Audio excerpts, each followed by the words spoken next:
Hello and welcome, fellow bookworms and film fans. Welcome to this week's episode of The Contented Narrative.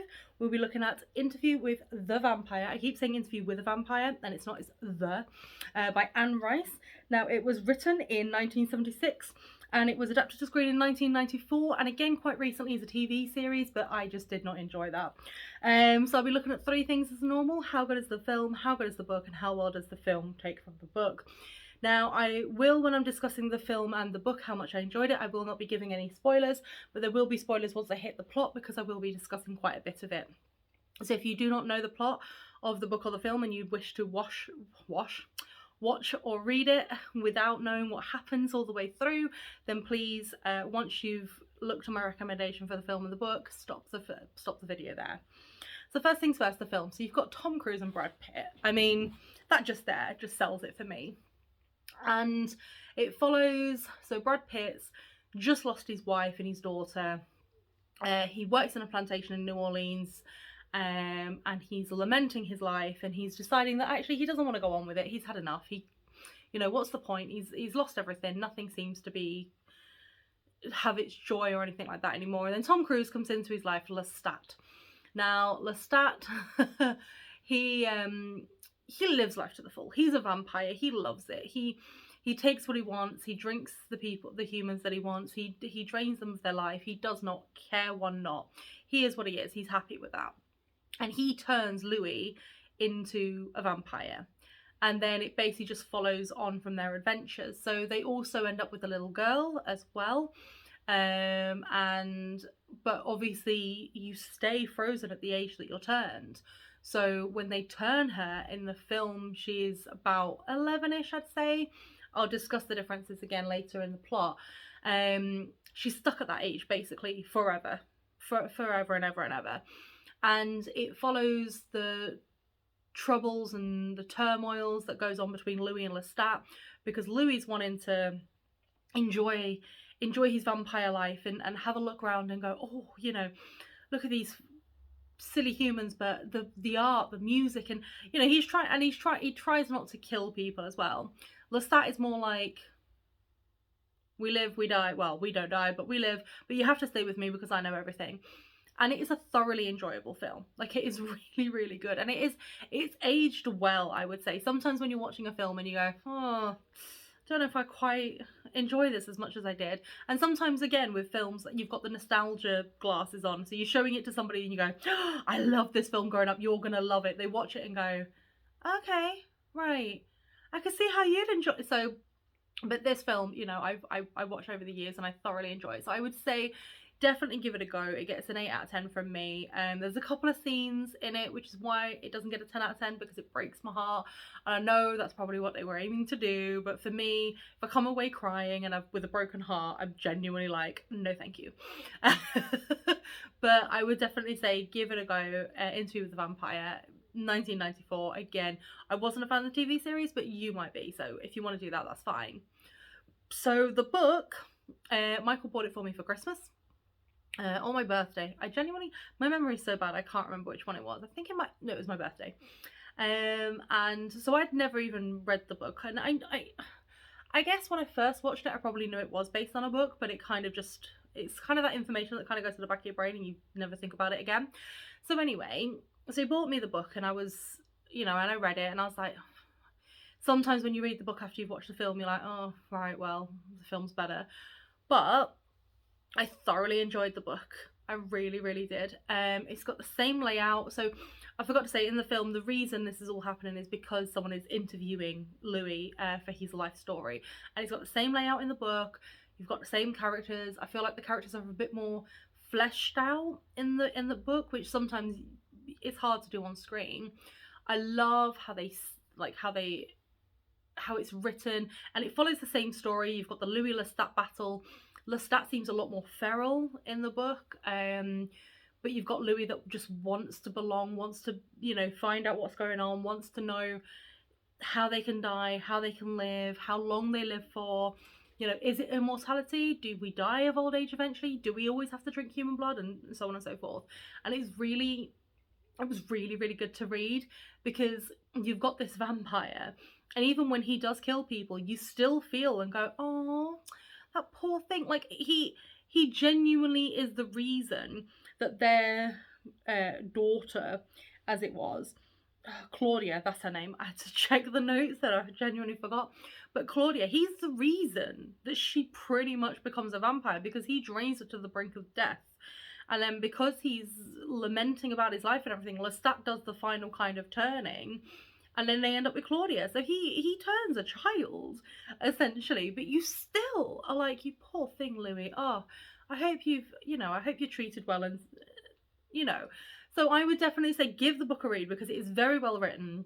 It's really interesting, because I know sometimes when you get the broody vampires, you kind of sat there going, come on, you got immortality. But he does the broody, like, Anne Rice writes the broody well, and it's juxtapositioned against Lestat's kind of animalistic, feral, this is all I want the money, I want the life, I want the blood, the fortune, the riches. And they're very well written characters, and it's a very well written story, and you genuinely at the end of it you kind of go, oh, poor Louis, but you're satisfied, you're completely satisfied with how it ends. So the book gets an 8 out of 10 from me as well. Again, it's not exceptional, but it is very, very good. So on to the plot. So spoilers. So they both start with our reporter interviewing a vampire, which is Louis, who started his life as a plantation owner. Now, in the book, things start to go wrong after his brother's death, okay? He still has a wife and a sister. He still has his mum and his sister. In the film, it's after the death of his wife and his unborn child. So things start going wrong. Wife and unborn child in the film, brother in the book, but he's still got his mum and his sister in the book. So Lestat finds Louis at his worst when he wants to die, and instead decides to convert him to being a vampire. And through that, he wants to gain control of the plantation for the riches and everything like that. Doesn't quite work out that way. Louis still kind of holds the purse strings, but Lestat starts living more of a life of luxury than he did before. Now, in both, Louis definitely tires of Lestat's vivacious attitude very, very quickly. But in the book, Lestat has a dad with him. Now, this is never in the film, and I'm glad they didn't add it into the film, but he's got a dad who's basically really infirm and blind and everything like that. And so wherever Lestat goes, his dad goes. And so his dad moves into the plantation with Lestat and Louis. Louis then moves out to an outbuilding somewhere where his brother used to pray, and he kind of just stays there. He stays away from Lestat and the dad. So in both, Lestat revels in the debauchery and spends beyond his means, while Louis takes part to some extent, but he's trying to distance himself from it all because he sees himself as a better version. Now, in both, the slaves at the plantation figure out what Lestat is, okay, and figure out that Louis and Lestat are unnatural. So they try to force him out by burning down the building. Lestat kills many, many slaves as they flee, but Louis and Lestat flee away. Now, in both, after they flee the plantation, Louis finds a small girl. So they've then moved into New Orleans Major, and as they're living there in a hotel, Louis on his walks through the shitty parts of it and finds a small girl that's crying for her mum who has died of the plague. Now, this is one major difference, and again, I'm glad they changed the age in the film, because in the book she's 6 years old. In the film she's probably about 11. But I'm glad they changed the age, because I feel like this poor 6-year-old child as a vampire would just be too much. So Lestat turns her into a vampire pretty much straight away in the film, but in the book a couple of days seem to have passed where Claudia has regained her strength because somebody found her when she was on the brink of death after Louis had drunk from her. She comes back, and then Lestat finds her, takes her, and then turns her to a vampire. So Lestat does this because he realizes that Louis is going to pull away. So he does this to bring Claudia with them so that Louis will have a reason to stay. And they become like this weird family. You know, 2 dads before 2 dads were the norm, basically. So you've got Louis, Lestat, and Claudia now who live together. But Claudia is obviously mentally aging like a normal human, but physically is staying in the age that she was turned.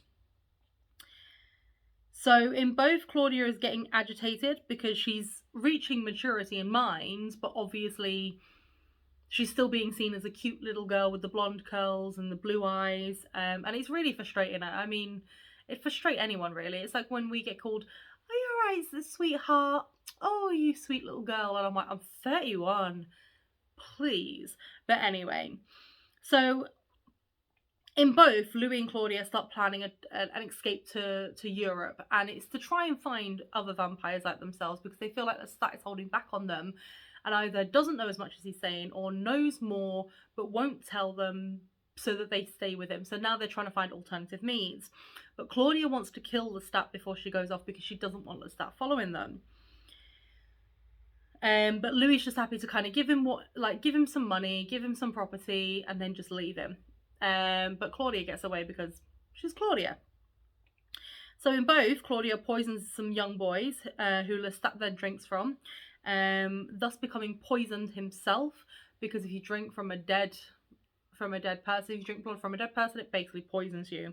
Claudia then slits his throat. They then go and bury him in the marsh. And Lestat?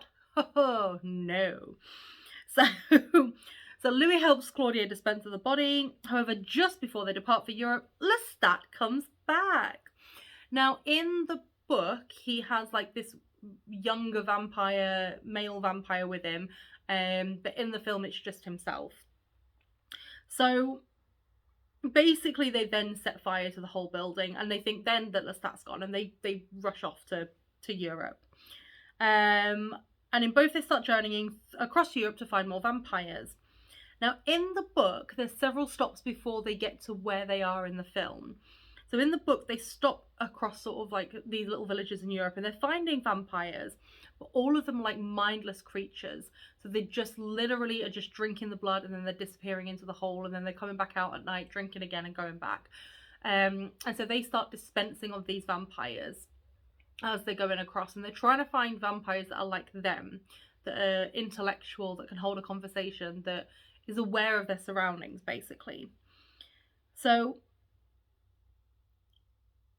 in both, they are now in Paris, okay, and they encounter the vampires that are intellectual when they settle in Paris.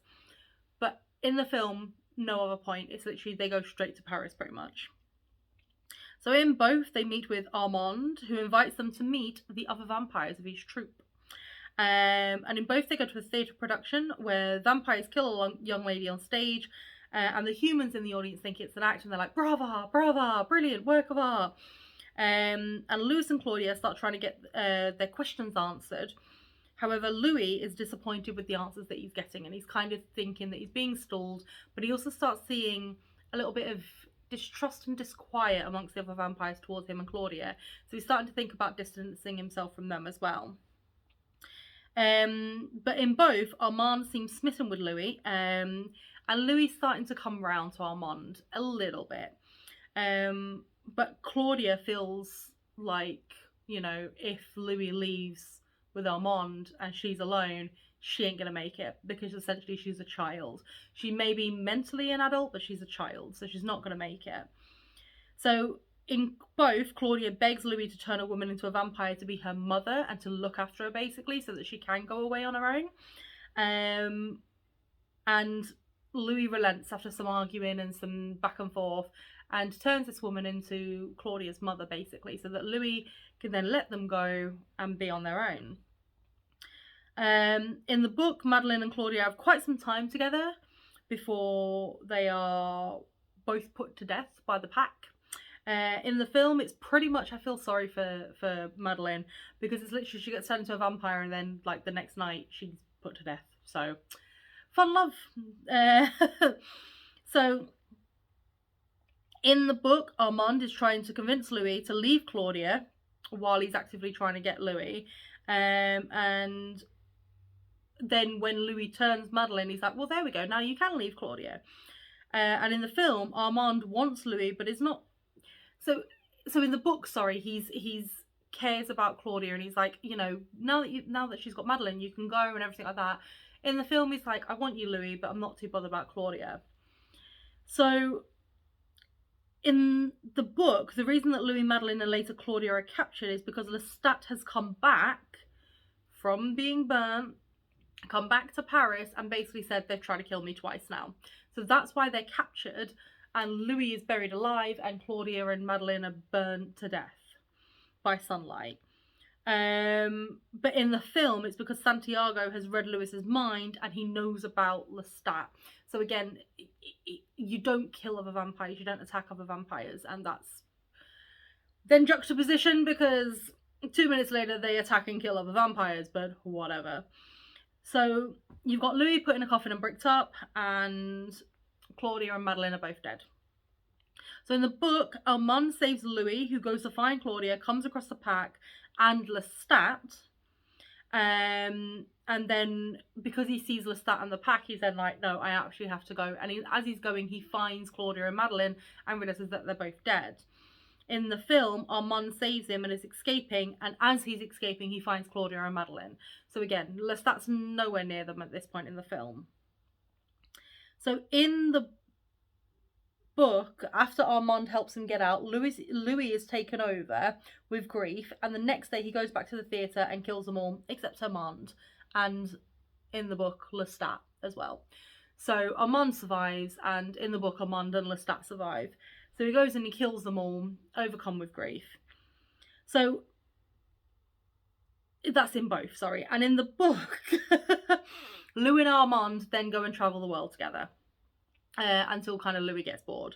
But in the film, Louis rejects Armand again and goes off and travels alone. So in both, he ends up back at, so Louis ends up back in New Orleans in both, where once again he encounters Lestat. And he's decrepit and he's living off animals. So he's not living his best life. So in the book, Lestat has a young vampire helping him. In the film, he's completely alone. And in the book, Armand leaves Louis to go die somewhere because he's lost his passion for life. And that's what Armand's big thing was, is if you lose your passion for life, most vampires will then go and kill themselves. But in both now, Louis is now alone after rejecting Lestat again and basically saying, nope, absolutely not, and moving on. So he's now on his own, he's living his life and he's going along. And in both, when Louis has stopped his tail, so this is how the tale ends, and he stops the tail and he turns to the interviewer and he asks him, you know, what did he think? And the interviewer goes, can you turn me into a vampire? So Louis is like, well, you didn't understand anything from the tale I've just told you, and pretends to attack him. So then the interviewer goes, oh shit, no, sorry, and then runs off. So the book ends with the interviewer looking at his notes and then heading off to find Lestat, to find out where Lestat is, and I'm guessing to go be made a vampire. The film ends with the interviewer being attacked by Lestat in his car as he's driving off, and then given a choice by Lestat, do you want to become a vampire, yes or no? So do you want to become a vampire or do you want to die? And that's how it ends. So both narratives were very, very close to each other, like extremely close. There were some things they changed. So, for example, the whole trip through Europe before they end up in Paris is not in the film. The age of Claudia is completely different in the film. Lestat seems less feral in the film. And, you know, the ending of the interviewer going off to find Lestat. So there's a few little bits here and there that have changed, but I can understand why they changed it.